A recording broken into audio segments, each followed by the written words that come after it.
discreetly in the hills north of Dundalk. At one time, this plant produced industrial alcohol. Now it's in the whisky business, transformed at a cost of almost £3 million.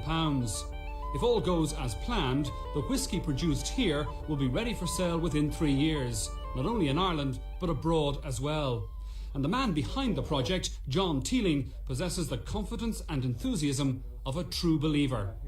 Well, what you have here is the whisky, the malt whisky as it's made, as it comes off the stills and gets put into the casks. And what we have at the far end here, which as you say I've only seen in the last 20 minutes, is the first samples here in the lab of 3.5-month-old whisky, which is taken out for testing and sampling. And as you see, it's starting to come to the right colour. It's nice for us to see that it's actually coming out the way you would expect it to. This distillery is now producing around 4,000 cases of malt whisky every week. From here, it goes into storage to mature. The first bottles should be ready for sale by 1992. First of the whisky would be about the third month in 1992, in small quantities as a single malt, increasing rapidly then through to the end of 1992, when we'll have about 4,000 to 5,000 cases a week of whisky. Clearly, it's a process which can't be hurried.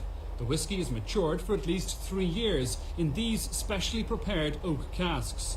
Cooley acquired its supply from its much larger competitor, the Irish Distillers Group. But now Cooley hopes to take on Irish distillers, not only in the home market, but abroad as well, although it doesn't plan to go it alone.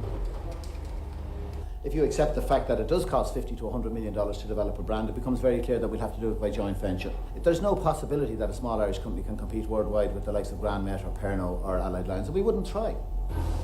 Clearly, the Cooley Distillery believes there's a future in the tough international drinks market for its particular brand of Irish whisky.